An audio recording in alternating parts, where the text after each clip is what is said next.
Next example will take blood groups in humans. Blood group humans में Landsteiner ने 1900 में दिया था। सो आपके पास 4 type of basic blood groups हैं, A, B, O and A B. जो एलील है जो कोड कर रहा है आइसो हेमोग्लूटिनिन कहते हैं, इसलिए आप आई से रिप्रेजेंट करते हो जो जीन है। जीन के आगे डिफरेंट एलील्स हैं आपके पास, बेसिकली 3 टाइप ऑफ एलील्स हैं। एक है हमारे पास आई ए, एक है हमारे पास आई बी एंड एक है स्मॉल आई। अब आपके पास डिप्लॉइड ऑर्गेनिज्म में तो कोई 2 कॉम्बिनेशन होगा। सो अगर आई ए प्रेजेंट है, हेट्रोजाइगस और होमोजाइगस, हमें ब्लड ग्रुप मिलेगा ए। अगर आई बी प्रेजेंट है, ब्लड ग्रुप बी। अगर स्मॉल आई रिप्रेजेंट है, होमोजाइगस रिसेसिव, तो हमें ब्लड ग्रुप मिलेगा ओ। Then I A I B अगर दोनों प्रेजेंट है तो ब्लड ग्रुप ए बी, और इसको हम को डोमिनेंस का कंसेप्ट कहते हैं। सो आपके पास इसके बेसिस पे हमारे पास different type of blood groups बन जाते हैं। अब रिसेंटली ये देखा गया है सीरोलॉजिकली ए ब्लड ग्रुप की भी आगे 2 टाइप्स हैं, A1 एंड A2, और AB ब्लड ग्रुप में भी ये 2 टाइप्स बन जाएंगे क्योंकि A चेंज हो गया तो इसका भी A1B एंड A2B बन सकता है। तो लॉजिकली देखा जाए तो हमारे पास 1 2 3 4 5 एंड 6, अब 6 ब्लड ग्रुप्स आ गए हैं। सो ब्लड ग्रुप्स में बेसिकली ये देखा गया है कि इंडिविजुअल कौन सा डोनर एक्ट कर सकता है, कौन सा एक्सेप्टर एक्ट कर सकता है, ट्रांसफ्यूजन किस इंडिविजुअल से ब्लड किसको दिया जा सकता है। तो उसका कंसेप्ट ये है कि जो भी ब्लड ग्रुप होगा उसके आरबीसीज पे पर्टिकुलर एंटीजेंस प्रेजेंट होंगे और ब्लड प्लाज्मा में पर्टिकुलर एंटीबॉडीज प्रेजेंट होंगी। तो जो आप डोनेट कर रहा है जो इंडिविजुअल ब्लड, उसका उसके साथ कंपैटिबिलिटी होना चाहिए। अब अगर ब्लड ग्रुप ए है तो इसका मतलब उसके आरबीसीज पे जो टर्मिनल शुगर्स हैं पॉलीसेकेराइड्स की, वो ग्लैक्टोसामाइन है और एन एसिटाइल ग्लैक्टोसामाइन है। बी ब्लड ग्रुप होगा तो ग्लैक्टोज प्रेजेंट होगा, ओ ब्लड ग्रुप है तो कुछ भी नहीं प्रेजेंट होगा, और ए बी है तो दोनों प्रेजेंट होंगे। अब उसके ए ब्लड ग्रुप में एंटीबॉडीज, ए तो ऑलरेडी प्रेजेंट है तो एंटीबॉडीज अगेंस्ट बी प्रेजेंट होंगी। तो ए में एंटीबॉडी बी प्रेजेंट है, बी से रिप्रेजेंट करोगे। बी में एंटीबॉडी ए प्रेजेंट है।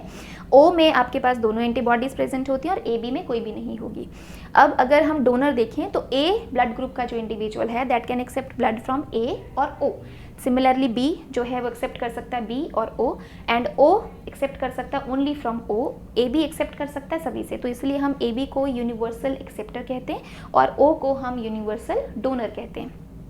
अब ब्लड ग्रुप्स में ट्रांसफ्यूजन जो है वो एक और कंसेप्ट के बेसिस पे लिया जाता है, RH फैक्टर। सो RH फैक्टर के बेसिस पे भी हम पॉजिटिव नेगेटिव रिप्रेजेंट करेंगे और उसके बेसिस पे भी देखेंगे किससे ब्लड एक्सेप्ट किया जा सकता है। सो RH फैक्टर एलील्स जो हैं वो ह्यूमंस में प्रेजेंट हैं। वो सबसे पहले वर्क किया था लैंडस्टेनर एंड बीनर ने। उन्होंने क्या किया, रैबिट को इम्यूनाइज किया विद ब्लड ऑफ मंकी, और मेकाका रिसस मंकी है, उस रैबिट में से उन्होंने RH फैक्टर एलील को आइडेंटिफाई किया। तो बेसिकली हम ये चेक करते हैं कि अगर किसी का भी ब्लड सेल्स हैं वो RH एंटीबॉडी अगर हम उसको प्रोवाइड करते हैं और अगर उसमें रिएक्शन हो जाता है, रिएक्शन प्रेसिपिटेशन हो जाता है, तो हम ये मान रहे हैं कि उसमें RH फैक्टर प्रेजेंट है। RH फैक्टर अगर प्रेजेंट है तो आप RH पॉजिटिव से रिप्रेजेंट करते हो। अगर उसका ब्लड रिएक्ट नहीं करता है टू दिस एंटीबॉडीज तो हम कहेंगे उसमें RH फैक्टर प्रेजेंट नहीं है, आप कहोगे RH नेगेटिव। RH पॉजिटिव जो होता है that is dominant to RH negative. RH negative recessive है। सो अगर कोई भी हमें गिवन ब्लड है, हम सिंपली उसमें क्या करेंगे, एंटी RH सीरम डाल देंगे। सीरम में क्या प्रेजेंट होंगी, एंटीबॉडीज अगेंस्ट RH फैक्टर। सो अगर ग्लूटिनेशन मिलता है, प्रेसिपिटेशन हो जाता है, तो इसका मतलब इनकम्पैटिबल है।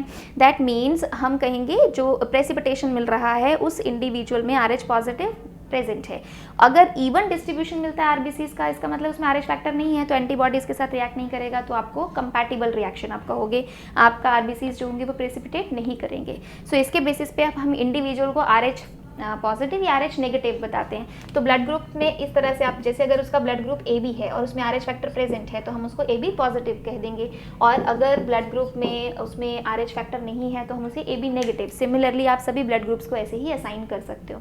सो अब RH फैक्टर का कंसेप्ट बहुत इंपॉर्टेंट है जब हम ये देखते हैं कि अगर मदर जो है उसका RH फैक्टर उसमें प्रेजेंट है या नहीं है, फादर है उसमें प्रेजेंट है या नहीं है, उसके अकॉर्डिंग चाइल्ड का क्या होगा और क्या कंडीशन होगी, वो हम नेक्स्ट स्टडी करेंगे। नेक्स्ट कंसेप्ट इरिथ्रोब्लास्टोसिस फिटालिस हम स्टडी करेंगे। अब इरिथ्रोब्लास्टोसिस फिटालिस, इस कंसेप्ट का मतलब क्या है कि अगर आपके पास कंडीशन ये है जिसमें मदर जो है वो RH नेगेटिव है और फादर RH पॉजिटिव है, तो चांसेस हैं ये डोमिनेंट कंडीशन है तो चाइल्ड जो होगा वो RH पॉजिटिव। तो क्या होता है, ये चाइल्ड RH पॉजिटिव है, मदर नेगेटिव है, तो मदर को एक्सपोजर मिल जाता है इस RH पॉजिटिव एंटीजन का ब्लड एक्सचेंज की वजह से ड्यूरिंग चाइल्ड बर्थ। तो हम ये कंडीशन मान के चल रहे हैं कि मदर को इससे पहले कोई एंटीजन का एक्सपोजर नहीं है।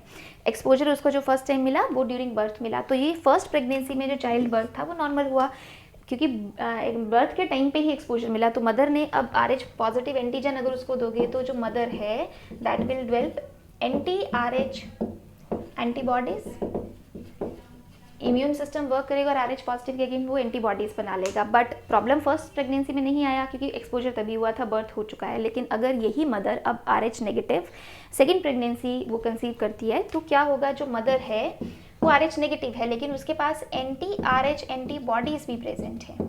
अब सपोज फिर से जो चाइल्ड है वो हम ले रहे हैं RH पॉजिटिव है, तो जो मदर की एंटीबॉडीज़ हैं वो उस चाइल्ड के RH पॉजिटिव उसके अगेंस्ट वर्क करेंगी ये एंटीबॉडीज़, और यूजुअली इस चाइल्ड में जो हेमोलिटिक जॉन्डिस आपको मिल सकता है, एनीमिया मिल सकता है, प्रॉब्लम्स क्रिएट हो सकते हैं। तो सेकेंड प्रेगनेंसी के टाइम पे इशू रहता है।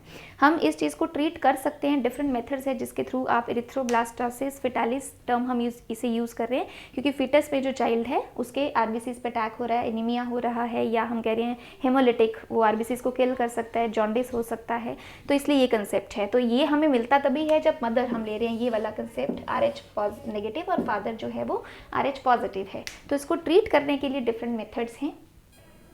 Best method to treat erythroblastosis fetalis is, treatment में हम क्या करते हैं, इनकम्प्लीट एंटीबॉडीज़ बना लेते हैं अगेंस्ट RH पॉजिटिव एंटीजन। इसको हम रोगम मेथड कहते हैं क्योंकि आप RH के अगेंस्ट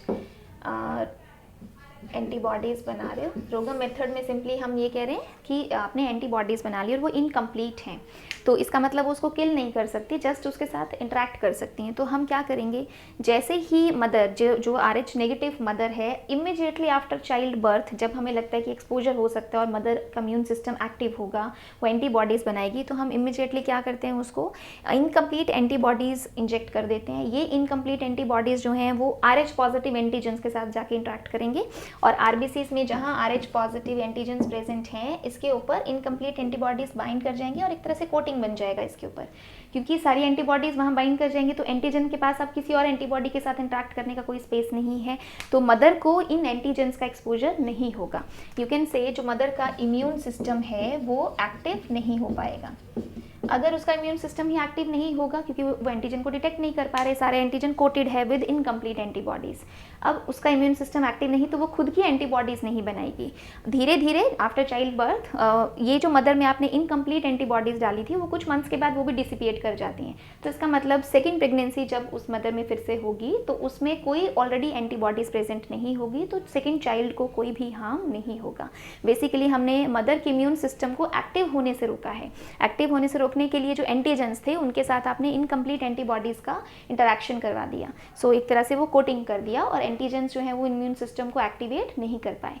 इस वे से आप एरिथ्रोब्लास्टोसिस फेटालिस को ट्रीट कर सकते हैं। ब्लड ग्रुपिंग सिस्टम में हम एक और टाइप का ब्लड ग्रुप सिस्टम पढ़ सकते हैं जिसको हम कहते हैं MN blood group system, given by Landsteiner and Levine in 1927। So उन्होंने ये डिस्कवर किया कि M और N दो टाइप के और एंटीजन्स होते हैं जो ब्लड ग्रुप्स में प्रेजेंट होते हैं। गिनी पिग्स और रैबिट्स पे उन्होंने एक्सपेरिमेंट्स किए थे।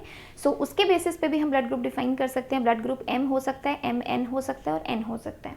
सो जीनोटाइप में M का मतलब उसमें दोनों M ही प्रेजेंट होंगे, N ही प्रेजेंट होंगे। MN का मतलब आपके पास M और N प्रेजेंट हैं।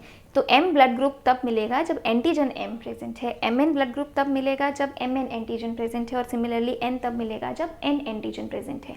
तो इसके बेसिस पे भी हम कंपैटिबिलिटी चेक करते हैं। In case of multiple alleles हमारे पास एक फॉर्मूला हम यूज़ करते हैं क्योंकि यूजुअली तो आपके पास डिप्लॉयड ऑर्गेनिज्म में जो नॉर्मल एलील्स हैं वो दो ही होते हैं, तो आपके पास जीनोटाइप के कॉम्बिनेशन वही बनते हैं। बट अगर हमारे पास मल्टीपल एलील्स हम पॉपुलेशन में देख रहे हैं तो आपके पास ऑब्वियसली जो कॉम्बिनेशन है वो इंक्रीज़ कर जाएंगे। सपोज N जो है वो रिप्रेजेंट कर रहा है नंबर ऑफ कितने एलील्स प्रेजेंट है एक जीन के, मल्टीपल एलील्स कितने हैं, उसके बेसिस पे हम निकाल सकते हैं कि डिफरेंट जीनोटाइप्स क्या क्या प्रेजेंट हो सकते हैं डिप्लॉयड ऑर्गेनिज्म में। तो फॉर्मूला इज N×N+1/2। ये आप सॉल्व करोगे तो उससे आपको ये पता चल जाएगा कि पॉपुलेशन में जो ऑर्गेनिज्म है उसमें आपको क्या क्या कॉम्बिनेशन या क्या क्या जीनोटाइप्स पॉसिबली मिल सकते हैं।